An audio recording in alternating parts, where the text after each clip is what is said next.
2,000 ಕೋಟಿ ಜಾಸ್ತಿನೂ ಆಗ್ಬೋದು, 2,000 ಕೋಟಿ ಕಮ್ಮಿನೂ ಆಗ್ಬೋದು.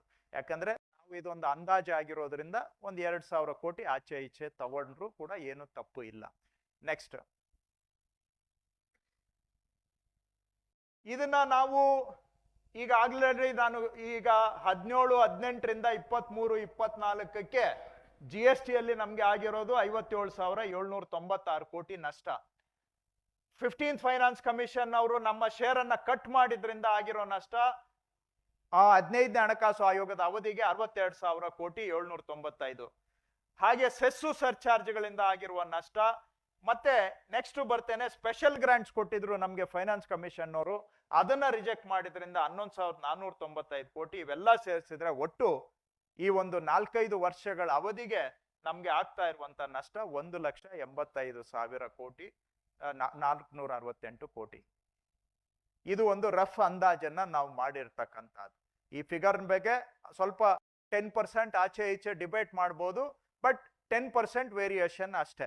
ಅದಕ್ಕೆ ನಾನು ಒಪ್ಕೊಳ್ತೇನೆ, 10% ಜಾಸ್ತಿನೂ ಆಗ್ಬೋದು, ಕಡಿಮೆನೂ ಆಗ್ಬೋದು. ಆದ್ರೆ ಮೋರ್ ಆರ್ ಲೆಸ್ ಈ ಫಿಗರ್ಗೆ ಬರುತ್ತೆ. 1,85,000 ಕ್ರೋರ್ಸ್ ಅಷ್ಟು ನಮ್ಮ ರಾಜ್ಯಕ್ಕೆ ಆಗ್ತಾ ಇರ್ತಕ್ಕಂತಹ ನಷ್ಟ.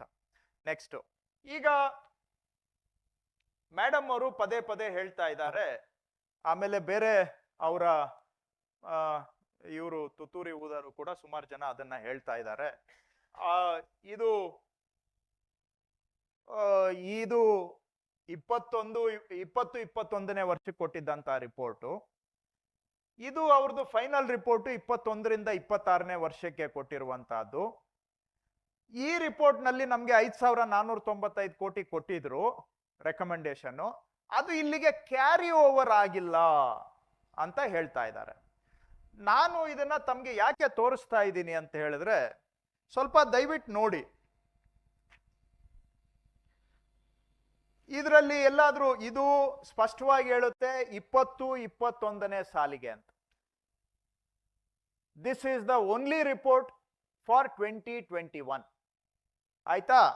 ಇಲ್ಲಿ ಏನಾದ್ರೂ 20-21 ಸೇರಿ 21ರಿಂದ 26 ಅಂತ ಏನಾದ್ರೂ ಇದೆಯಾ ಇದರಲ್ಲಿ? ಇಲ್ಲಿ ತಾವು ಗಮನಿಸಿ, ಇದು 21ನೇ ವರ್ಷದಿಂದ 26ನೇ ವರ್ಷಕ್ಕೆ ಕೊಟ್ಟಿರೋ ರಿಪೋರ್ಟ್. ಇದು 20-21ನೇ ವರ್ಷಕ್ಕೆ ಕೊಟ್ಟಿರುವಂತ one and only final report. ಇದು there is no question of carrying. ಈ ರಿಪೋರ್ಟ್ ಅಲ್ಲಿ ಇರೋದನ್ನ ಇದಕ್ಕೆ ಕ್ಯಾರಿ ಓವರ್ ಮಾಡೋ ಪ್ರಶ್ನೆನೇ ಇಲ್ಲ. ಅವರು ಹೇಳ್ತಾರೆ ಕ್ಯಾರಿ ಓವರ್ ಆಗಿಲ್ಲ ಅಂತ. ಹಾಗಾದ್ರೆ ನಾನು ಅವ್ರಿಗೆ ಚಾಲೆಂಜ್ ಮಾಡ್ತೇನೆ, ಮೇಡಮ್ ಅವ್ರಿಗೆ, ಇದ್ರಲ್ಲಿ ಇರೋದು ಯಾವ್ದೆಲ್ಲ ಇದ್ರೊಳಗೆ ಕ್ಯಾರಿ ಆಗಿದೆ ಅದು ಹೇಳಿ ಹೋಗ್ಲಿ. ಒಂದಾದ್ರೂ ಕ್ಯಾರಿ ಆಗಿದೆಯಾ ಇದ್ರೊಳಗೆ? ಒಂದು single, not a single because ಇದು 20-21ನೇ ಸಾಲಿಗೆ ಅಂತಿಮ ರಿಪೋರ್ಟ್. ಇದು there is no question of carrying this over. ಯಾಕೆ ಕೊಟ್ರು 1 ವರ್ಷಕ್ಕೆ ಅಂದ್ರೆ ಅವ್ರದ್ದು ಫೈನಲ್ ರಿಪೋರ್ಟ್ ರೆಡಿ ಆಗಿರ್ಲಿಲ್ಲ. ಅದಕ್ಕೆ ಏನ್ ಮಾಡಿದ್ರು, 1 ಇಯರ್ಗೆ ಸೀಮಿತವಾಗಿ ಕೊಟ್ರು. ಆಯ್ತಾ? ಈ ರಿಪೋರ್ಟ್ ಅಲ್ಲಿ ನಮ್ಗೆ 5,495 ಕೋಟಿ ವಿಶೇಷ ಅನುದಾನ ಕೊಟ್ರು. ಯಾಕೆ ಕೊಟ್ರು ಅದನ್ನು ಹೇಳ್ತೇನೆ. ನೆಕ್ಸ್ಟ್, ಇದನ್ನ ನಿಮ್ಗೆ ಇನ್ನೊಂದ್ಸತಿ ಇಲ್ಲಿ ಏನ್ ಹೇಳ್ತದೆ ಅಂತ ಹೇಳಿದ್ರೆ, it is the commission is submitting this report for the year 2021 report ಅಲ್ಲಿ ಇರುವಂತಹದ್ದು. So this is one and only report and the final report for 2021. Next, ನಿಮ್ಗೆ ಈ ಕಮಿಷನ್ ಅವರು 36ನೇ ಪೇಜ್ ನಲ್ಲಿ ಅವರ ರೆಕಮೆಂಡೇಶನ್ ಬರೆದಿದ್ದಾರೆ, ಸ್ಪೆಷಲ್ ಗ್ರಾಂಟ್ಸ್. ಅದನ್ನ ಸ್ವಲ್ಪ ಭಾಗವನ್ನ ಓದಿ ಹೇಳ್ತೇನೆ. ಯಾಕೆ 5,495 ಕೊಟ್ರು, ಯಾಕೆ ಅದು ಕ್ಯಾರಿ ಓವರ್ ಆಗೋದಿಲ್ಲ, ಎಲ್ಲದಕ್ಕೂ ಬಹುಶಃ ಇಲ್ಲೇ ಉತ್ತರ ಸಿಗುತ್ತೆ ನಿಮ್ಗೆ.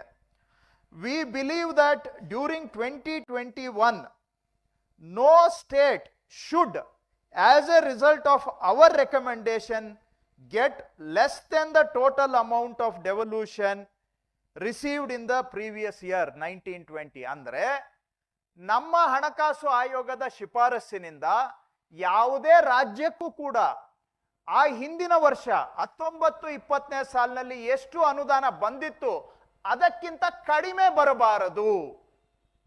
ಅರ್ಥ ಆಯ್ತಾ? No state should get less than the previous year. Because ನಮ್ಮ ತೆರಿಗೆ ಬೆಳೀತಾ ಇರೋವಾಗ, ವರ್ಷದಿಂದ ವರ್ಷಕ್ಕೆ 10% ಗ್ರೋತ್ ಇರೋವಾಗ ಯಾವ್ದಾದ್ರೂ ರಾಜ್ಯಕ್ಕೆ ಹೋದ ವರ್ಷಕ್ಕಿಂತ ಕಡಿಮೆ ಕೊಟ್ರೆ ತಪ್ಪಾಗುತ್ತೆ, ಆಗಬಾರದು.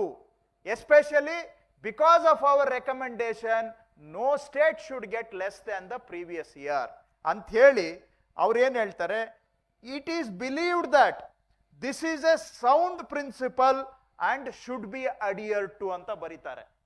It is a sound principle and it should be adhered to.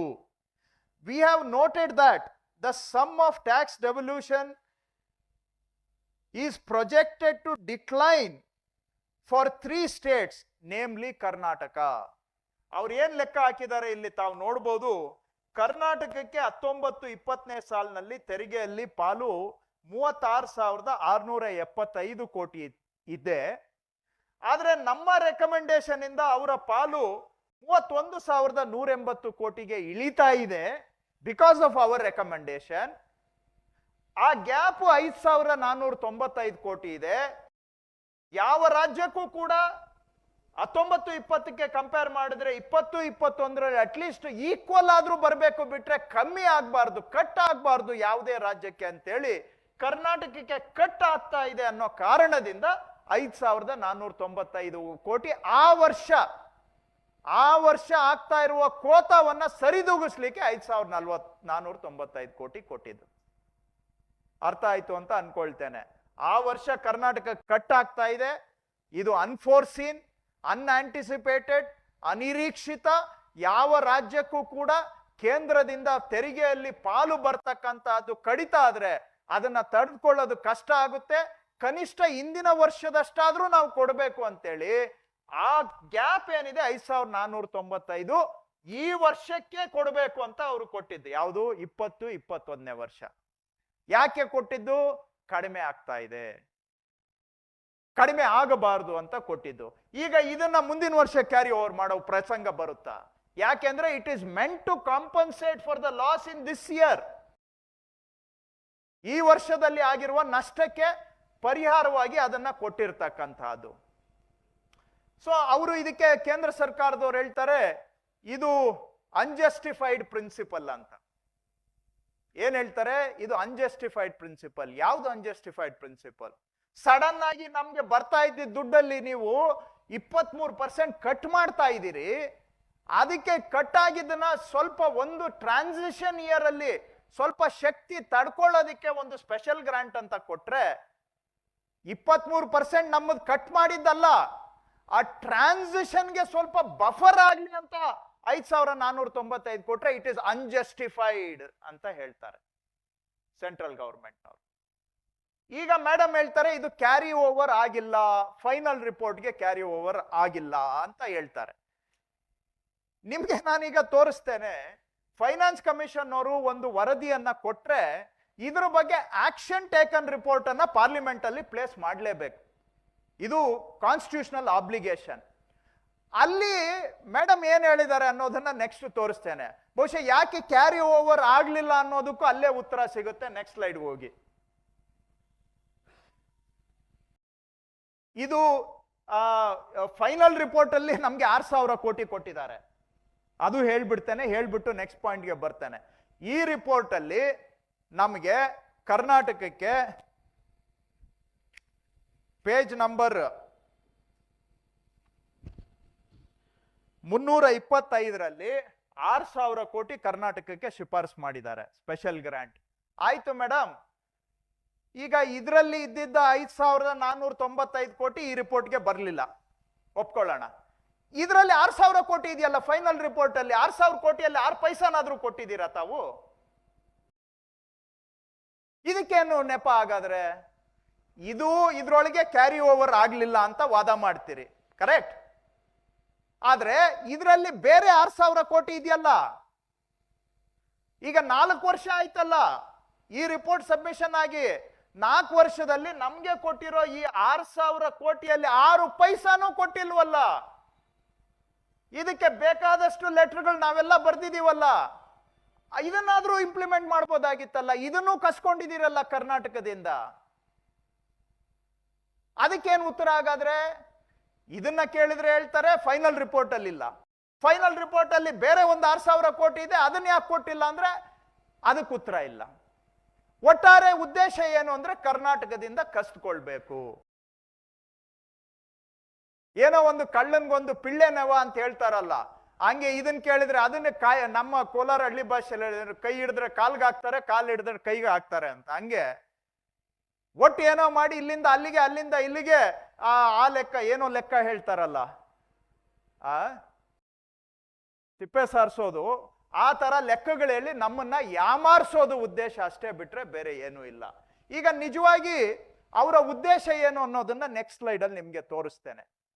ಇದು ಪಾರ್ಲಿಮೆಂಟ್ ಅಲ್ಲಿ ಮೇಡಮ್ ಅವರು ಟೇಬಲ್ ಮಾಡಿರುವಂತ ರಿಪೋರ್ಟ್, ನಾನು ಹೇಳ್ತಾ ಇರುವಂತಹದ್ದಲ್ಲ. ನೆಕ್ಸ್ಟ್ ಸ್ಲೈಡ್ ಹೋಗಿ. ಇದನ್ನ ತಾವು ಓದಿದ್ರೆ ನಮ್ಮ ಕರ್ನಾಟಕಕ್ಕೆ the commission has recommended special grants aggregating to 6,664 includes ಅದು ಕರ್ನಾಟಕ. ಅದಕ್ಕೆ ಇದು ರೆಕಮೆಂಡೇಶನ್ ಫೈನಾನ್ಸ್ ಕಮಿಷನ್ದು. ಅದಕ್ಕೆ ಸೆಂಟ್ರಲ್ ಗವರ್ಮೆಂಟ್ ಮೇಡಮ್ ಅವರ ಉತ್ತರ ಏನು ಅಂದ್ರೆ, finance commission will be asked to reconsider their recommendation.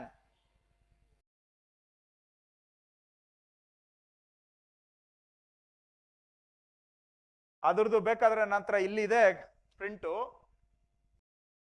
Commission ಅಂದ್ರೆ finance commission may be requested to reconsider the recommendation. ಅಂದ್ರೆ ಅರ್ಥ ಏನು ಅಂದ್ರೆ, ನಿಮ್ಮ ಶಿಫಾರಸನ್ನ ವಾಪಸ್ ಪಡೆಯಿರಿ. ಯಾವ ಶಿಫಾರಸ್ಸು? ಕರ್ನಾಟಕಕ್ಕೆ ಕೊಟ್ಟಿರ್ತಕ್ಕಂತಹ 11,495 ಕೋಟಿ ಅನುದಾನವನ್ನ, ಆ ಶಿಫಾರಸನ್ನ ವಾಪಸ್ ಪಡೆದುಕೊಳ್ಳಿ ಅಂತ ಕೇಂದ್ರ ಸರ್ಕಾರ ಫೈನಾನ್ಸ್ ಕಮಿಷನ್ಗೆ ವಾಪಸ್ ಬರೆದಿದ್ದಾರೆ. ಸೊ ಈಗ ಅರ್ಥ ಆಯ್ತಲ್ಲ ಇದು ಯಾಕೆ ಫೈನಲ್ ರಿಪೋರ್ಟ್ಗೆ ಬರಲಿಲ್ಲ ಅಂತೇಳಿ ಅಂತ. Because central government has objected to the recommendation of finance commission giving them 5,495 crores of special grant. Because of the objection of central government, maybe the finance commission has withdrawn its recommendation or kept quiet. ಇದು central government ನ ಉದ್ದೇಶ ಏನು ಅನ್ನೋದು ಇದು parliament ಅಲ್ಲಿ table ಆಗಿರುವಂತಹ report, ಬೇರೆ ಯಾವುದೂ ಅಲ್ಲ. ಇದನ್ನೇ ಬೇಕಾದ್ರೆ ನಾನು ಇದನ್ನ ಸಬ್ಸ್ಟ್ಯಾನ್ಶಿಯೇಟ್ ಮಾಡಕ್ಕೆ ನನ್ನ ಹತ್ರ ಇನ್ನ 2-3 ದಾಖಲೆಗಳಿದಾವೆ. ಒಂದು ಪಾರ್ಲಿಮೆಂಟ್ ಅಲ್ಲಿ ಉತ್ತರ ಕೊಟ್ಟಿದ್ದಾರೆ ಫೈನಾನ್ಸ್ ಡಿಪಾರ್ಟ್ಮೆಂಟ್ನವರು, that finance commission is asked to reconsider their recommendation and withdraw their recommendation ಅನ್ನುವಂತ ಅಸೆಂಬ್ಲಿಯಲ್ಲಿ ಪಾರ್ಲಿಮೆಂಟ್ ಅಲ್ಲಿ ಉತ್ತರ ಕೊಟ್ಟಿರೋದು ಇದೆ. ಇದು action taken report as per the constitutional provision. ಅದರಿಂದ ನಾನು ಎಕ್ಸ್ಟ್ರಾಕ್ಟ್ ಅನ್ನ ತೆಗೆದು ತಮಗೆ ತೋರಿಸ್ತಾ ಇದ್ದೇನೆ. ಸ್ಪಷ್ಟ ಇದರಲ್ಲಿ reject central government stand rejecting recommendation of finance commission ಅವರು ಕರ್ನಾಟಕಕ್ಕೆ ರೆಕಮೆಂಡ್ ಮಾಡಿದ ವಿಶೇಷ ಅನುದಾನವನ್ನ ಸ್ಪಷ್ಟವಾಗಿ ಕೇಂದ್ರ ಸರ್ಕಾರ ತಿರಸ್ಕಾರ ಮಾಡಿದ್ದಾರೆ ಅನ್ನೋದಕ್ಕೆ ಇಲ್ಲಿ ತಮಗೆ ಪ್ರೂಫ್ ಇದೆ.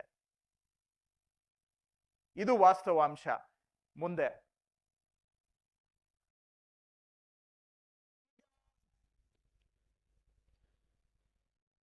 ಅವರು ಹೇಳ್ತಾರೆ, ಯಾಕಂದ್ರೆ ಅವರ ಪಕ್ಕವಾದ್ಯಗಳು ಸುಮಾರು ಬಾರಿ ಹೇಳ್ತಾರೆ, ಬೇಕಾದಷ್ಟು ನಾವು ಸೆಂಟ್ರಲಿ ಸ್ಪಾನ್ಸರ್ಡ್ ಸ್ಕೀಮ್ಸ್ ಅಲ್ಲಿ ಕೊಡ್ತಾ ಇದ್ದೇವೆ ಅಂತ. ಒಂದು ಡೆವಲ್ಯೂಷನ್ ಅಲ್ಲಿ ನಮ್ಗೆ ಬರುತ್ತೆ ದುಡ್ಡು, ಅದಲ್ಲದೆ ಕೇಂದ್ರ ಪುರಸ್ಕೃತ ಯೋಜನೆಗಳು ಅಂತ ನಾವು ಕರಿತೇವೆ, ಸೆಂಟ್ರಲಿ ಸ್ಪಾನ್ಸರ್ಡ್ ಸ್ಕೀಮ್ಸ್. ಉದಾಹರಣೆಗೆ ಎಲ್ಲದರಲ್ಲೂ ಪ್ರಧಾನ ಮಂತ್ರಿ ಒಬ್ರೆ, ಇನ್ಯಾರೂ ಇಲ್ಲ. ಎಲ್ಲ ಈಗ PM ಆಗ್ಬಿಟ್ಟಿದೆ. ಅದು ವಾಜಪೇಯಿ ಅವ್ರ ಕಾಲದಲ್ಲಿ ಅದು ಇದು ಬೇರೆ ಏನೋ ಹೆಸರು ಕೊಡೋರು, ಗ್ರಾಮ್ ಸಡಕ್ ಯೋಜನೆ ಹಾಗೆ ಹಿಂಗೆ. ಈಗೇನಿಲ್ಲ, ಎಲ್ಲ PM. ಈಗ ಉದಾಹರಣೆಗೆ ಗರೀಬ್ ಕಲ್ಯಾಣ ಅನ್ನ ಯೋಜನೆ ಇದೆ, PM ಆವಾಸ್ ಯೋಜನೆ ಇದೆ, PM ಆವಾಸ್ ಅರ್ಬನ್ ಏರಿಯಾಗೆ ಇದೆ, ಆಮೇಲೆ ಜಲ್ ಜೀವನ್ ಮಿಷನ್ ಇದೆ, ಹಾಗೆ PM ಜನ್ಮನ್ ಇದೆ, ಅದ್ ಬಿಡಿ ಸಣ್ಣ ಯೋಜನೆ, PM ಫಸಲ್ ಬಿಮಾ ಯೋಜನೆ, ರೈತರಿಗೆ ಇನ್ಶೂರೆನ್ಸ್. ಇವುಗಳೆಲ್ಲ ಇದು ಸೆಂಟ್ರಲ್ ಗವರ್ಮೆಂಟು ಆ ಯೋಜನೆಗೆ ಕೊಡ್ತಕ್ಕಂತ ಹಣ, ಇದು ಸ್ಟೇಟ್ ಗವರ್ಮೆಂಟ್ ಆ ಯೋಜನೆಗೆ ಕೊಡ್ತಕ್ಕಂತ ಹಣ. ಇದು ಒಟ್ಟು ಸೇರಿದ್ರೆ ಇಷ್ಟ ಆಗುತ್ತೆ. ಇದರಲ್ಲಿ ಸೆಂಟ್ರಲ್ ಗೌರ್ಮೆಂಟ್ ಶೇರ್ ಇದು, ಸ್ಟೇಟ್ ಗೌರ್ಮೆಂಟ್ ಶೇರ್ ಇದು. ಹೆಸರೆಲ್ಲ ಯಾರ್ದು? ಪ್ರಧಾನ ಮಂತ್ರಿ. ಆದ್ರೆ ರಾಜ್ಯ ಸರ್ಕಾರ ಕೊಡ್ತಾ ಇರೋ ಪಾಲ್ ನೋಡಿದ್ರೆ ಇದರಲ್ಲಿ 52.33%, ಇದರಲ್ಲಿ 93.41% ರಾಜ್ಯ ಸರ್ಕಾರ ಕೊಡ್ತಾ ಇದೆ. ಹೆಸರು ಯಾರ್ದು? PM ಆವಾಸ್ ಯೋಜನಾ.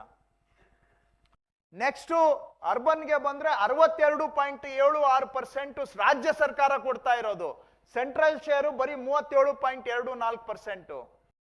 ಹಾಗೆ ಇದಕ್ಕೆ ಬಂದ್ರೆ ಜಲ್ ಜೀವನ್ ಮಿಷನ್ ಅಲ್ಲೂ ಕೂಡ ಬಹಳ, ನಾವು ಇವತ್ತು ಮೇಡಮ್ ಅವರು ಮಾತಾಡ್ತಾ ಹೇಳಿದ್ದಾರೆ ಜಲ್ ಜೀವನ್ ಮಿಷನ್ ಅಲ್ಲಿ ಖರ್ಚಾಗ್ತಾ ಇಲ್ಲ ಅಂತ, ಅದರಲ್ಲೂ ಕೂಡ 58% ರಾಜ್ಯ ಕೊಡ್ತಾ ಇದೆ.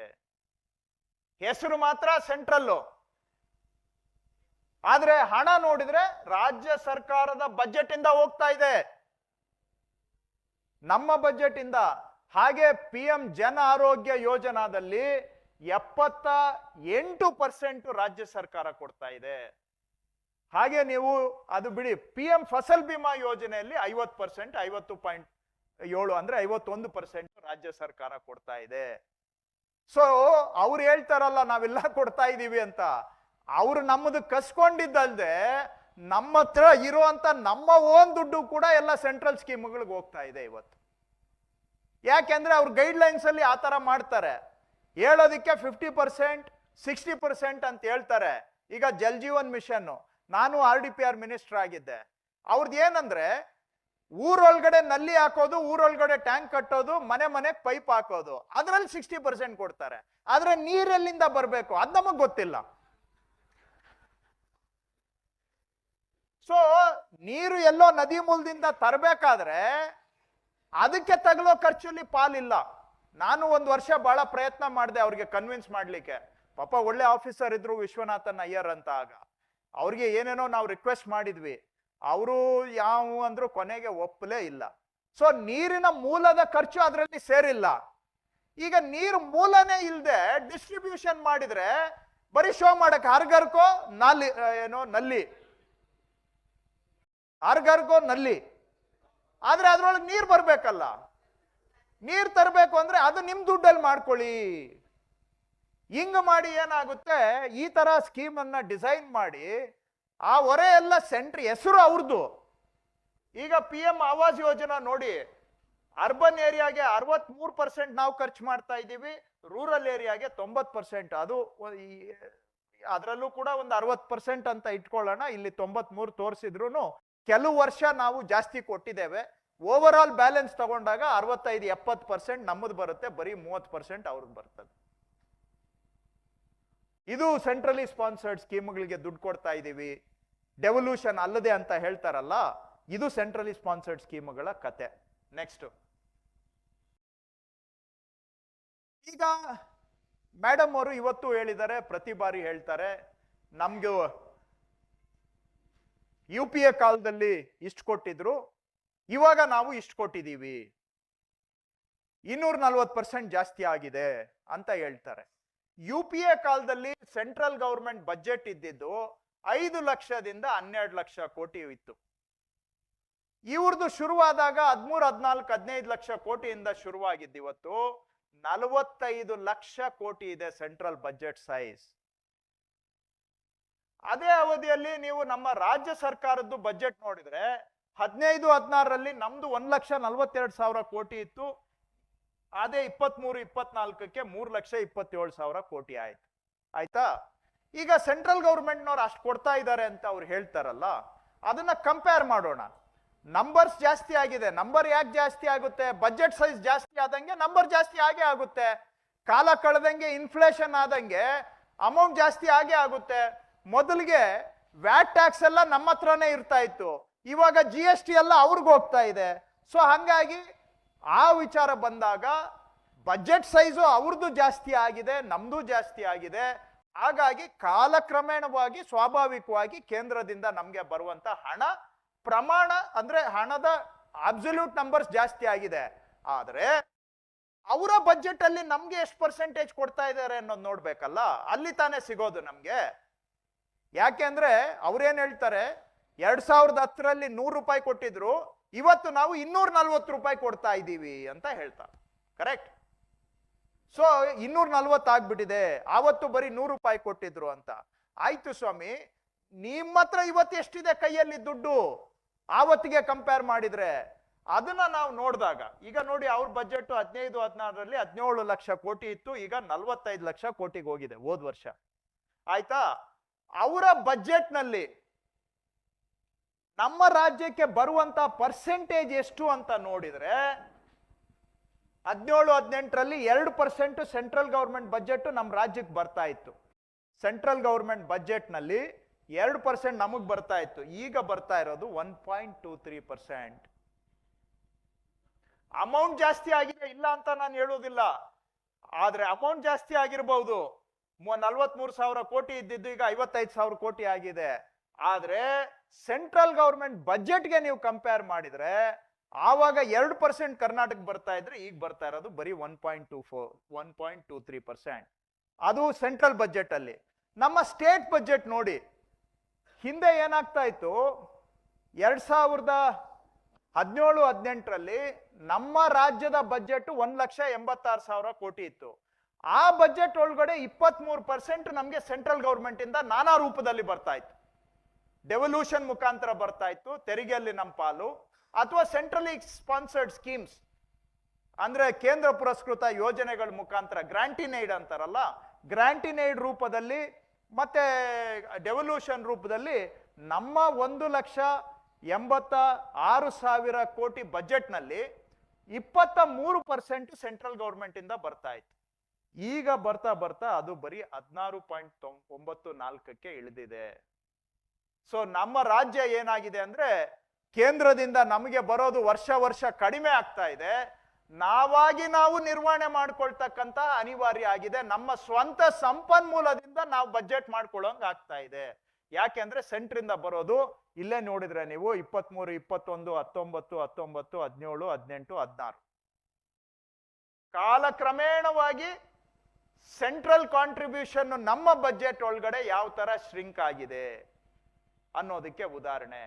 ಯಾಕೆಂದ್ರೆ ಮೇಡಮ್ ಹೇಳ್ತಾರೆ ಅವಾಗ ಅಷ್ಟು ಕೊಟ್ಟಿದ್ರು ಇವಾಗ ಇಷ್ಟು ಕೊಟ್ಬಿಟ್ಟಿದೀವಿ ಅಂತ. ಹೌದು ಸ್ವಾಮಿ, ನಿಮ್ ಬಜೆಟ್ ಈ ವರ್ಷಕ್ಕೆ ನೋಡಿದ್ರೆ 3 ಪಟ್ಟು ಜಾಸ್ತಿ ಆಗಿದೆಯಲ್ಲ. 2014-15ಕ್ಕೆ ಕಂಪೇರ್ ಮಾಡಿದ್ರೆ ಅವ್ರ ಬಜೆಟ್ 3 ಟೈಮ್ಸ್ ಜಾಸ್ತಿ ಆಗಿದೆ. ಆದ್ರೆ ಇಲ್ಲಿ ಫಿಗರ್ 3 ಟೈಮ್ಸ್ ಜಾಸ್ತಿ ಆಗಿದೆಯಾ? ಇದು ಟೋಟಲ್ ನೀವು ನೋಡಿ, 2015-16ರಲ್ಲಿ 32,000 ಕೋಟಿ ಬರ್ತಾ ಇತ್ತು ನಮ್ಗೆ, ಇವಾಗ ಇನ್ನೂ 55,000 ಕೋಟಿಯಲ್ಲೇ ಇದೀವಿ, ಡಬಲ್ ಕೂಡ ಆಗಿಲ್ಲ. ಆದ್ರೆ ಅವ್ರ ಬಜೆಟ್ ತ್ರಿಬಲ್ ಆಗಿದೆ, 3 ಗಾತ್ರ ಬೆಳೆದಿದೆ, 3 ಪಟ್ಟು ಬೆಳೆದಿದೆ ಅವ್ರ ಬಜೆಟ್. ನಮ್ಮದಿಗೆ ಬರುವಂತ ಹಣ ಬೆಳೆದಿರೋದು ಬರೀ 1.5 ಪಟ್ಟು.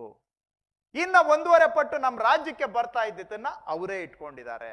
ಹಂಗಾಗಿ ಇವತ್ತು ರಾಜ್ಯದ ಮೇಲೆ ಹೊರೆ ಜಾಸ್ತಿ ಆಗ್ತಾ ಇದೆ. ಅದನ್ನ ನೆಕ್ಸ್ಟ್ ಸ್ಲೈಡ್ ಅಲ್ಲಿ ಇನ್ನೊಂದ್ ತರ ತೋರಿಸ್ತೇವೆ. ನೆಕ್ಸ್ಟ್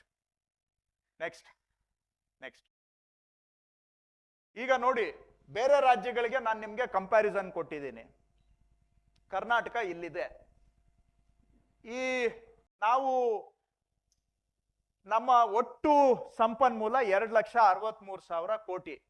ಇದರಲ್ಲಿ ರಾಜ್ಯ ಸರ್ಕಾರನೇ ಕ್ರೋಢೀಕರಿಸ್ತಾ ಇರ್ತಕ್ಕಂಥ ಸಂಪನ್ಮೂಲ, ತನ್ನ ಸ್ವಂತ ಕ್ರೋಢೀಕರಣ 2,03,000 ಕೋಟಿ. ಸ್ಟೇಟ್ಸ್ ಓನ್ ರೆವಿನ್ಯೂ ಅಂತ ಹೇಳ್ತಾರೆ ಇದಕ್ಕೆ. 77% ನಮ್ಮ ಬಜೆಟ್ ನಮ್ಮ ಓನ್ ದುಡ್ಡಲ್ಲಿ ಬರ್ತಾ ಇದೆ. ಸೆಂಟ್ರಲ್ ಗವರ್ಮೆಂಟ್ ಇಂದ ನಮ್ಗೆ ಬರ್ತಾ ಇರೋದು ಬರೀ 23% ನಮ್ಮ ಬಜೆಟ್ ಅಲ್ಲಿ. ನೀವ್ ಹೇಳ್ಬೋದು ಇರ್ಬೋದು ಬಿಡ್ರಿ ಅಂತ, ಆದ್ರೆ ದಯವಿಟ್ಟು ಬೇರೆ ರಾಜ್ಯಗಳಿಗೆ ಕಂಪೇರ್ ಮಾಡಿ. ಸ್ವಲ್ಪ ಉತ್ತರ ಪ್ರದೇಶದಲ್ಲಿ ಅವರು ಸ್ವಂತ ಸಂಪನ್ಮೂಲ ಕ್ರೋಢೀಕರಣ 49%, ಸೆಂಟ್ರಲ್ ಗವರ್ಮೆಂಟ್ ಇಂದ ಅವರಿಗೆ ಬರೋದು 51%. So more than 50% of the UP budget money is coming from central government. ಹಾಗೆ ರಾಜಸ್ಥಾನ್ 43, ಬಿಹಾರ್ಗೆ ದಯವಿಟ್ಟು ನೋಡಿ 73% ಅವರ budget of their expenditure revenue receipts, 73% of their revenue receipts are coming from central government. ಹಾಗೆ ಬೇರೆ ರಾಜ್ಯಗಳದ್ದು ಕೂಡ ನಾನು ನಿಮ್ಗೆ ತೋರಿಸಿದ್ದೇನೆ. ಸೊ ಇಡೀ ದೇಶದಲ್ಲಿ ಅತ್ಯಂತ ಹೆಚ್ಚು ಸ್ವಂತ ಸಂಪನ್ಮೂಲ ಹೊಂದಿರುವಂತ ರಾಜ್ಯ ನಮ್ಮ ಕರ್ನಾಟಕ. ಇಡೀ ದೇಶದಲ್ಲಿ ಕೇಂದ್ರದಿಂದ ಅತಿ ಕಡಿಮೆ ಅನುದಾನ ಪಡೆದುಕೊಳ್ತಕ್ಕಂತ ರಾಜ್ಯ ಕರ್ನಾಟಕ. ಲೋಯೆಸ್ಟ್ ಇದು. ಈ ರೇಷಿಯೋ ಯಾವ ರಾಜ್ಯಕ್ಕೂ ಇಲ್ಲ. I challenge you, I challenge anybody from the union government to correct me on this. Madam ಅವ್ರು ಹೇಳ್ತಾರಲ್ಲ, we are the highest self-reliant state, contrary to what she is saying. This is the fact. ನಮ್ಮ ಸ್ವಂತ ಕಾಲ ಮೇಲೆ ನಾವು ನಿಂತಿದ್ದೇವೆ. ನಾವು ನಿಂತಿರೋದಷ್ಟೇ ಅಲ್ಲ, ಮುಂದೆ ಹೇಳ್ತೇನೆ, ನಮ್ಮ ಕಾಲಿನ ಶಕ್ತಿ ಇವತ್ತು ದೇಶಕ್ಕೆ ಭುಜವಾಗಿ ನಾವು ದೇಶಕ್ಕೆ ಸಪೋರ್ಟ್ ಮಾಡ್ತಾ ಇದ್ದೇವೆ. ನಮ್ಮ ಹೆಗಲ ಮೇಲೆ ದೇಶದ ನಡೀತಾ ಇದೆ. ಅದನ್ನು ಕೂಡ ಮುಂದೆ ಹೇಳ್ತೇನೆ ನಾನು. ಸೊ ಸೆಲ್ಫ್ ರಿಲಯನ್ಸ್ ನಾವು ನೋಡಿದಾಗ States own revenue as A percentage of revenue receipts ನೀವು ಯಾವುದೇ ರಾಜ್ಯಕ್ಕೆ ಹೋಲಿಕೆ ಮಾಡಿದ್ರೆ ನಾವು ಸ್ವಾವಲಂಬಿ ರಾಜ್ಯ, ಹೈಯೆಸ್ಟ್ ಸ್ವಾವಲಂಬಿ ರಾಜ್ಯ ಕರ್ನಾಟಕ. ಇದು ಹೆಮ್ಮೆಯ ವಿಷಯನೂ ಹೌದು. ಆದ್ರೆ ಕೇಂದ್ರದಿಂದ ನಮ್ಗೆ ಯಾವ ತರ ತಾರತಮ್ಯ ಆಗ್ತಾ ಇದೆ ಅನ್ನೋದಕ್ಕೆ ಉದಾಹರಣೆನೂ ಹೌದು. ನಾವು ಇದನ್ನ ನಾವೇ ಮಾಡ್ಕೋತೇವೆ. ಅಟ್ಲೀಸ್ಟ್ ಈ 23% ಒಂದು 35% ಆದ್ರೆ ನಾವು ರಾಜ್ಯಕ್ಕೆ ಇನ್ನ ಹೆಚ್ಚಿನ ಕೆಲಸ ಮಾಡ್ಬೋದು. ನಾನು 51% ಕೇಳ್ತಾ ಇಲ್ಲ, 73% ಕೇಳ್ತಾ ಇಲ್ಲ.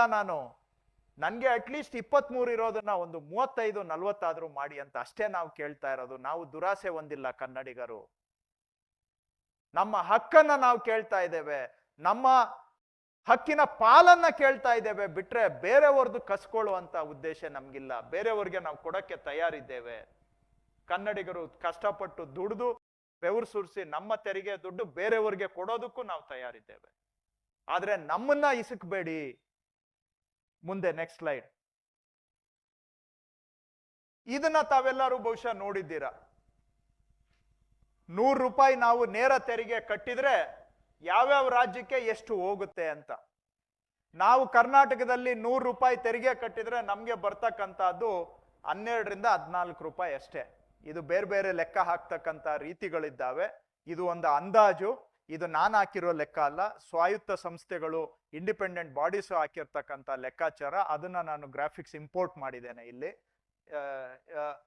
ಬೇರೆ ರಾಜ್ಯಗಳು 100 ರೂಪಾಯಿ ಕಟ್ಟಿದ್ರೆ ಕೆಲವ್ರಿಗೆ 270 ರೂಪಾಯಿ ಬರುತ್ತೆ, ಕೆಲವ್ರಿಗೆ 333 ರೂಪಾಯಿ ಬರ್ತದೆ. ಕರ್ನಾಟಕ 100 ರೂಪಾಯಿ ಕಟ್ಟಿದ್ರೆ ನಮ್ಗೆ ಬರ್ತಕ್ಕಂಥದ್ದು 12-14 ರೂಪಾಯಿವರೆಗೆ ಈ ಆಸುಪಾಸಿನಲ್ಲಿ ಬರುತ್ತೆ. ಸೊ ನಾನು 100 ರೂಪಾಯಿಗೆ 200 ರೂಪಾಯಿ ಕೊಡಿ ಅಂತಾನು ಕೇಳ್ತಾ ಇಲ್ಲ, 100 ರೂಪಾಯಿಗೆ 300 ರೂಪಾಯಿ ಕೊಡಿ ಅಂತಾನು ನಾನು ಕೇಳ್ತಾ ಇಲ್ಲ. ನಾನ್ ಕಟ್ಟೋ 100 ರೂಪಾಯಿಯಲ್ಲಿ ಅಟ್ಲೀಸ್ಟ್ 30 ರೂಪಾಯಿ ಆದ್ರೂ ನಮ್ಗೆ ಪಡ್ಕೊಳ್ಳೋದಕ್ಕೆ ಅವಶ್ಯಕತೆ ಇಲ್ವಾ? ನಮ್ಗೆ ಕರ್ನಾಟಕದಲ್ಲೂ ಕೂಡ ಪ್ರಾದೇಶಿಕ ಅಸಮತೋಲನ ಇದೆ. ನಾನು ಒಪ್ತಾ ಇದ್ದೀನಿ ಸರ್ಕಾರದ ಪ್ರತಿನಿಧಿಯಾಗಿ. ರಾಜ್ಯದಲ್ಲಿ ಎಲ್ಲರೂ ಕೂಡ ಒಂದೇ ಸಮನಾಗಿ ಅಭಿವೃದ್ಧಿ ಆಗಿಲ್ಲ. ಕರ್ನಾಟಕ, ಬೆಂಗಳೂರು ನಮ್ಮ ಆಸ್ತಿ, ಆದ್ರೆ ಬೆಂಗಳೂರು ಇಡೀ ಕರ್ನಾಟಕ ಅಲ್ಲ. ಪ್ರಾದೇಶಿಕ ಅಸಮತೋಲನ ಇದೆ ನಮ್ಮಲ್ಲಿ. ನೀರಾವರಿ ಯೋಜನೆಗಳನ್ನ ನಾವು ಮಾಡಬೇಕಾಗಿದೆ. ಅದಕ್ಕೆ ಈ ತರ ಇವರು ನಮ್ಮ ದುಡ್ಡನ್ನ ಎಲ್ಲ ಕಿತ್ಕೊಂಡ್ಬಿಟ್ರೆ, ನಮ್ಮ ಅವಶ್ಯಕತೆಗೆ ತಕ್ಕ ಹಾಗೆ ನಮ್ಗೆ ಅನುದಾನ ಕೊಡ್ಲಿಲ್ಲ ಅಂತ ಹೇಳಿದ್ರೆ ನಾಳೆ ರಾಜ್ಯ ಅಭಿವೃದ್ಧಿ ಆಗೋದು ಹೇಗೆ? ಬಹುಶಃ ನಾವು ಪರ್ ಕ್ಯಾಪಿಟಲ್ ಲೆಕ್ಕ ಹಾಕಿದ್ರೆ ಮಹಾರಾಷ್ಟ್ರಗಿಂತ ಹೆಚ್ಚು ಟ್ಯಾಕ್ಸ್ ನಾವು ಕಟ್ತೇವೆ. ಪರ್ ಕ್ಯಾಪಿಟಲ್ ಲೆಕ್ಕ ಹಾಕಿದ್ರೆ ಅವ್ರದ್ದು ಜನಸಂಖ್ಯೆ ಜಾಸ್ತಿ ಇದೆ, ಟ್ಯಾಕ್ಸ್ ಕಟ್ತಾರೆ.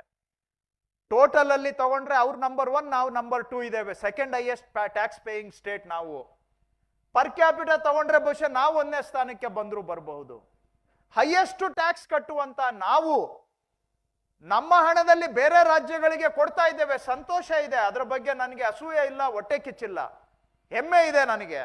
ಕರ್ನಾಟಕದವರಾಗಿ ಬೇರೆ ರಾಜ್ಯಕ್ಕೂ ನಾವು ಸಹಾಯ ಮಾಡ್ತಾ ಇದ್ದೇವೆ ಅನ್ನೋ ಸಂತೋಷ ಇದೆ. ಆದ್ರೆ ನನ್ನ ಅವಶ್ಯಕತೆಗಳನ್ನು ನಾನು ನೋಡ್ಲೇಬೇಕಲ್ಲ. ನಮ್ಮ ನೀರಾವರಿ ಯೋಜನೆಗಳು ಆಗ್ಬೇಕು, ಹಿಂದುಳಿದ ಭಾಗಗಳ ಅಭಿವೃದ್ಧಿ ಆಗಬೇಕು. ಇದಕ್ಕೆ ಇವತ್ತು ನಮಗೆ ಹಣ ಸಿಗದಂಗೆ ಮಾಡ್ತಾ ಇದ್ದಾರೆ. ಇವತ್ತು ದೇಶಕ್ಕೆ ನಾವು ಸಪೋರ್ಟ್ ಮಾಡೋಂಥವ್ರು ನಮ್ಮನ್ನ ಚೆನ್ನಾಗಿ ನೋಡ್ಕೊಂಡ್ರೆ ನಾವು ದೇಶಕ್ಕೆ ಇನ್ನೂ ಸಪೋರ್ಟ್ ಮಾಡ್ತೇವೆ ಹೆಚ್ಚಾಗಿ. ಅದರ ಬದಲಿಗೆ ನಮಗೆ ನೀವು ಕೈಯನ್ನ ಬಿಗಿ ಮಾಡಿದ್ರೆ ಅಥವಾ ಉಸಿರು ಕಟ್ಟುವಂತಹದ್ದು ಮಾಡಿದ್ರೆ ಇದು ಚಿನ್ನದ ಮೊಟ್ಟೆ ಇಡ್ತಕ್ಕಂಥ ಕೋಳಿಯ ಉಸಿರು ಕಟ್ಟದಂಗ ಆಗುತ್ತೆ. ಚಿನ್ನದ ಮೊಟ್ಟೆ ಇಡ್ತಕ್ಕಂಥ ಕೋಳಿಯನ್ನ ಸ್ವಲ್ಪ ಚೆನ್ನಾಗಿ ನೋಡ್ಕೊಂಡ್ರೆ ಇನ್ನ ಜಾಸ್ತಿ ದೇಶಕ್ಕೆ ಉತ್ಪಾದನೆ ಆಗುತ್ತೆ, ಇನ್ನ ಜಾಸ್ತಿ ಟ್ಯಾಕ್ಸ್ ಬರುತ್ತೆ, ಬೇರೆ ರಾಜ್ಯಗಳಿಗೂ ಸಪೋರ್ಟ್ ಮಾಡಬಹುದು. ಆದ್ರೆ ಇವತ್ತು ದೇಶದ ಆಸ್ತಿ ನಮ್ಮ ಕರ್ನಾಟಕವನ್ನ ಎಲ್ಲೋ ಒಂದು ಕಡೆ ಅದುಮ್ತಾ ಇದ್ದಾರೆ ಅನ್ನುವಂತಹದ್ದು ನಮ್ಮ ಆತಂಕ ಮತ್ತು ಸತ್ಯಾಂಶ. ಇದು ಇಲ್ಲಿವರೆಗೂ ಕೂಡ ನಾನು ತೆರಿಗೆಗಳ ವಿಷಯದಲ್ಲಿ ತಮಗೆ ಹೇಳಿದ್ದೇನೆ. ಇನ್ನು ನೆಕ್ಸ್ಟು ಬರಗಾಲದ ಬಗ್ಗೆ ಕೆಲವು ವ್ಯಾಖ್ಯಾನಗಳನ್ನ ಅವ್ರು ಮಾಡಿದ್ದಾರೆ. ನೆಕ್ಸ್ಟ್ ಈಗ ನಿಮ್ಗೆ ಬರಗಾಲದ್ದು ಕೂಡ ನಾನು ನೆಕ್ಸ್ಟ್ ನೋಡಿ, ಬರಗಾಲದ್ದು ಮ್ಯಾನ್ಯುವಲ್ ಇದೆ, ಕೇಂದ್ರ ಸರ್ಕಾರ ಮ್ಯಾನ್ಯುವಲ್ ಅನ್ನ ಹೊರಡಿಸಿದೆ. ಯಾವ ಕಾಲಕ್ಕೆ ಏನ್ ಮಾಡಬೇಕು ಅಂತ ಆ ಮ್ಯಾನ್ಯುವಲ್ ಅಲ್ಲಿ ಎಲ್ಲ ವಿಷಯಗಳನ್ನು ಕೂಡ ಹೇಳಿದ್ದಾರೆ. ಈಗ ಸಾಮಾನ್ಯವಾಗಿ ಮುಂಗಾರು ಅವಧಿಗೆ ಬರಗಾಲ ಘೋಷಣೆ ಮಾಡ್ತಕ್ಕಂತಹದ್ದು ಅಕ್ಟೋಬರ್ 31ನೇ ತಾರೀಕು. ಇದನ್ನ ಅವರ ಮ್ಯಾನ್ಯುವಲ್ ನಲ್ಲೇ ಇದನ್ನ ಅವರು ಹೇಳಿದ್ದಾರೆ ವಿಷಯವನ್ನ. ಅಕ್ಟೋಬರ್ 31ಕ್ಕೆ ಮಾಡಬೇಕು ಮುಂಗಾರು ಅವಧಿಗೆ ಬರಗಾಲ ಘೋಷಣೆ. ಆದ್ರೆ ಬರಗಾಲ ತೀವ್ರವಾಗಿದ್ರೆ ಅದಕ್ಕೆ ಮೊದಲು ಮಾಡಬಹುದು ಅನ್ನುವಂಥ ಅವಕಾಶವನ್ನ ಚಾಪ್ಟರ್ 3.5ರಲ್ಲಿ ಪೇಜ್ ನಂಬರ್ 47ರಲ್ಲಿ, page number 47, chapter 3.4 drought manual ಅಲ್ಲಿ ಅವಕಾಶವನ್ನ ಮಾಡಿಕೊಟ್ಟಿದ್ದಾರೆ. ಇಲ್ಲ, ಹಿಂದಕ್ಕೆ ಹೋಗಿ ಅದನ್ನ ನಾವು ನಿಮ್ಗೆ ಏನ್ ಹೇಳ್ತಾ ಇದ್ದೇನೆ ಅಂದ್ರೆ, ನಾರ್ಮಲ್ ಆಗಿ ಕೇಂದ್ರ ಸರ್ಕಾರ ನಮ್ಗೆ ಹೇಳಿರೋದು ಅಕ್ಟೋಬರ್ 31ನೇ ತಾರೀಕುವರೆಗೂ ಕಾಯ್ಬೇಕು ಡ್ರೌಟ್ ಡಿಕ್ಲರೇಷನ್ಗೆ. ಯಾಕೆ ಅಂದ್ರೆ ಮುಂಗಾರು ಹಂಗಾಮಿನ ಕೊನೆ, ಮುಂಗಾರು ಮಳೆಯ ಕೊನೆ ಅಕ್ಟೋಬರ್ 31ಕ್ಕೆ ಆಗುತ್ತೆ. ಹಿಂಗಾರು ಮಳೆ ಆರಂಭ ಆ ಟೈಮಲ್ಲಿ ಆಗುತ್ತೆ. ಸೊ ಎಂಡ್ ಆಫ್ ದಿ ಮುಂಗಾರು ಹಂಗಾಮಿನವರೆಗೆ ಕಾಯ್ಬೇಕು ನೀವು ಅಂತ ಹೇಳ್ತಾರೆ. ಆದ್ರೆ ನೀವು ಗಮನಿಸಬೇಕಾಗಿರೋದು, ಅವ್ರು ಹೇಳ್ತಾರೆ 3 ತಿಂಗಳು ತಡವಾಗಿ ನಾವು ಬರ ಘೋಷಣೆ ಮಾಡಿದ್ದೇವೆ ಅಂತ. ಸೆಂಟ್ರಲ್ ಗೌರ್ಮೆಂಟ್ ಹೇಳೋದು ಅಕ್ಟೋಬರ್ 31 ವರೆಗೂ ವೆಯ್ಟ್ ಮಾಡಬೇಕು ಅಂತ. ನಾವು ಡಿಕ್ಲೇರ್ ಮಾಡಿರೋದು ಸೆಪ್ಟೆಂಬರ್ 13ನೇ ತಾರೀಕು. ಸೆಂಟ್ರಲ್ ಗೌರ್ಮೆಂಟ್ ಗೈಡ್ಲೈನ್ಸ್ ಅಲ್ಲಿ ಏನಿದೆ ಅದಕ್ಕಿಂತ 1.5 ತಿಂಗಳು ಮೊದಲೇ ನಾವು ಡ್ರೌಟ್ ಅನ್ನ ಡಿಕ್ಲೇರ್ ಮಾಡಿದ್ದೇವೆ. ಅಹೆಡ್ 1.5 ತಿಂಗಳು ಮೊದಲೇ ನಾವು ಡ್ರೌಟ್ ಅನ್ನ ಡಿಕ್ಲೇರ್ ಮಾಡಿದ್ದೇವೆ. ಸೆಪ್ಟೆಂಬರ್ 22ನೇ ತಾರೀಕು ಮೆಮೊರಾಂಡಮ್ ಕೂಡ ಸಬ್ಮಿಟ್ ಮಾಡಿದ್ದೇವೆ. ಮೆಮೊರಾಂಡಮ್ ಕೂಡ ಸಬ್ಮಿಟ್ ಮಾಡಿಬಿಟ್ಟಿದ್ದೀವಿ ಸೆಂಟ್ರಲ್ ಗೌರ್ಮೆಂಟ್ಗೆ. ಯಾವಾಗ ನಾವು ಅಕ್ಟೋಬರ್ 31 ಕಾಯ್ಲೇ ಇಲ್ಲ, ಸೆಪ್ಟೆಂಬರ್ 13ಕ್ಕೆ ಡಿಕ್ಲೇರ್ ಮಾಡಿದ್ದೇವೆ, 22ನೇ ತಾರೀಕು ಮೆಮೊರಾಂಡ್ ಸಬ್ಮಿಟ್ ಮಾಡಿದ್ದೇವೆ. ಈಗ ಅವರು ಮಾನ್ಯ ಗೃಹ ಸಚಿವರು, ಇವತ್ತು ಮಾನ್ಯ ಹಣಕಾಸು ಸಚಿವರು ಹೇಳಿದ್ದಾರೆ, ಇವರು ಟೈಮ್ಗೆ ಸಬ್ಮಿಟ್ ಮಾಡಿದ್ದಿದ್ರೆ, ನನಗೆ ನಗು ಬರ್ತಾ ಇದೆ, ಟೈಮ್ಗೆ ಸಬ್ಮಿಟ್ ಮಾಡಿದ್ದಿದ್ರೆ ನಾವು ಕೇಂದ್ರ ಸರ್ಕಾರದಿಂದ ತಂಡವನ್ನ ಕಳಿಸ್ತಿದ್ವಿ, ಅವರು ಬಂದು ವೀಕ್ಷಣೆ ಮಾಡಿ ಶಿಫಾರಸ್ ಮಾಡ್ತಿದ್ರು ಅಂತ ಇವತ್ತು ಹೇಳಿದ್ದಾರೆ ಮೇಡಮ್. ಯಾರಾದ್ರೂ ಗಮನಿಸಿದ್ದೀರಾ ಈ ಪಾಯಿಂಟ್ ಅನ್ನ? ಈ ಪಾಯಿಂಟ್ ಸ್ಪೆಸಿಫಿಕಲಿ ಎಸ್, ಅಮಿತ್ ಶಾನು ಹೇಳಿದ್ದಾರೆ, ಮೇಡಮ್ ಇವತ್ತು ಇನ್ನೂ ಕ್ಲಿಯರ್ ಆಗಿ ಹೇಳಿದ್ದಾರೆ. It would have allowed us to send central team ಅಂತ. ಬಹುಶಃ ಮೇಡಮ್ಗೆ ಗೊತ್ತೇ ಇಲ್ಲ, ಅಕ್ಟೋಬರ್ 4ರಿಂದ 9ನೇ ತಾರೀಕಿಗೆ ಸೆಂಟ್ರಲ್ ಟೀಮ್ ಆಲ್ರೆಡಿ ಬಂದು ಹೋಗಿದೆ ಕರ್ನಾಟಕಕ್ಕೆ.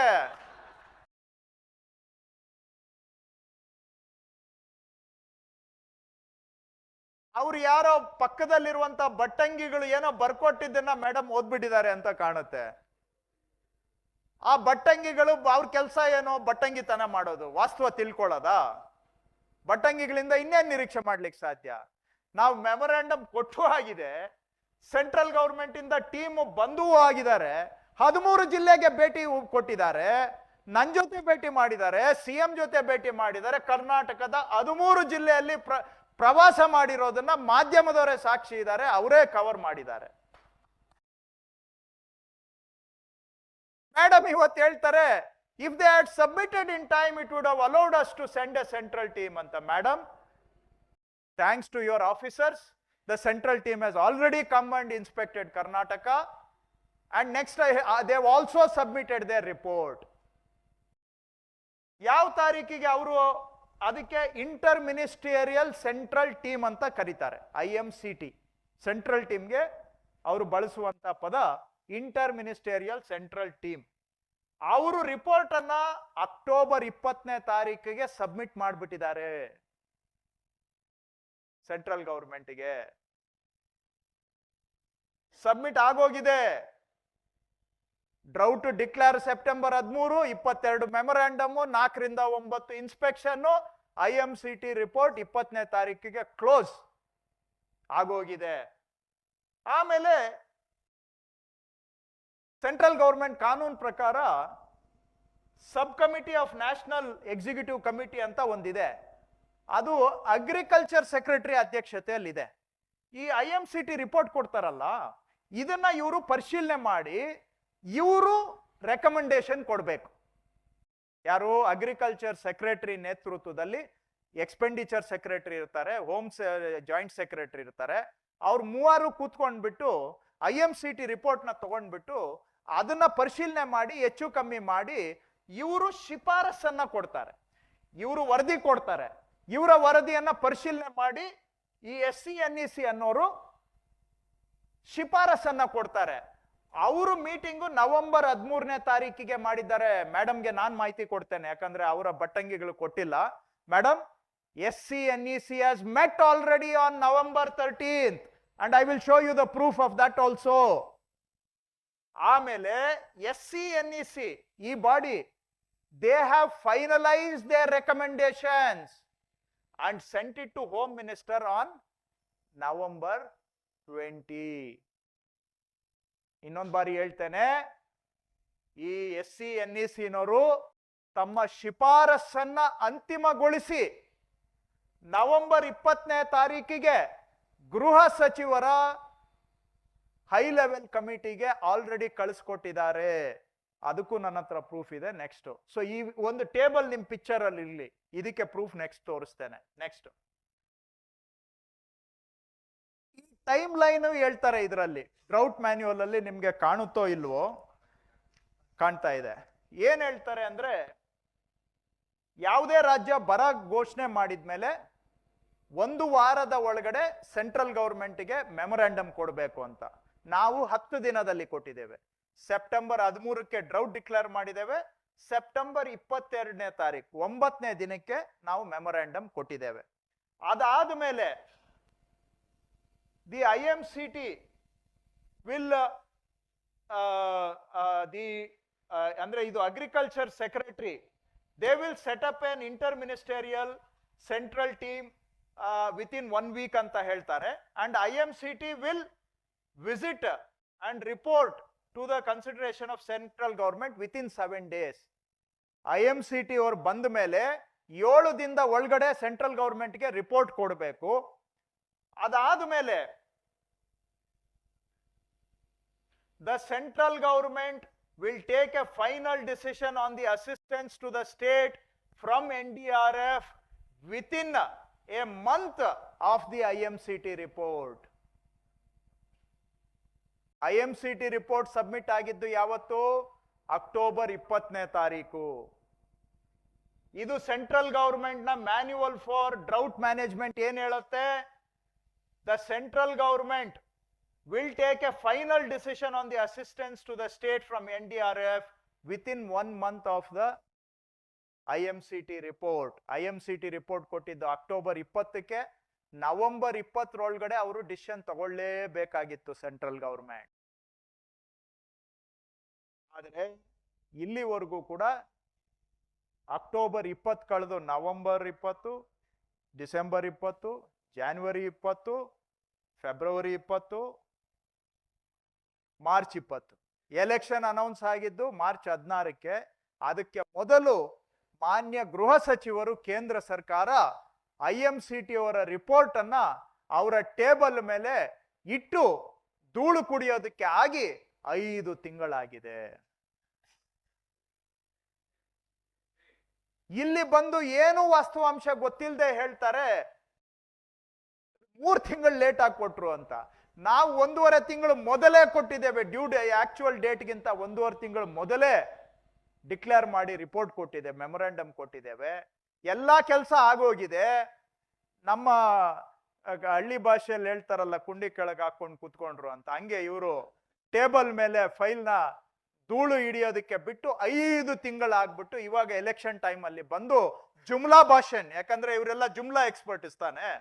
ಅರೆ ಬೈ ಓತೋ ಚುನಾವಿ ಜುಮ್ಲಾ ತ ಚೋಡ್ ಅಂತ ಹೇಳ್ತಾರೆ. ನಾಳೆ ಜುಮ್ಲಾ ಭಾಷಣ್ ಮಾಡಕ್ಕೆ ಬಂದು ಇಲ್ಲಿ ಹೇಳ್ತಾರೆ 3 ತಿಂಗಳು ಲೇಟ್ ಆಗಿ ಕೊಟ್ಟಿದೀವಿ ಅಂತ. ಇದು ಇಡೀ ಕರ್ನಾಟಕದ ಜನಗಳಿಗೆ ಅವಮಾನ ನನ್ನ ಅಭಿಪ್ರಾಯದಲ್ಲಿ. ನೆಕ್ಸ್ಟ್ ತಮ್ಗೆ ನಾನು ತೋರಿಸ್ತೇನೆ ಈಗ.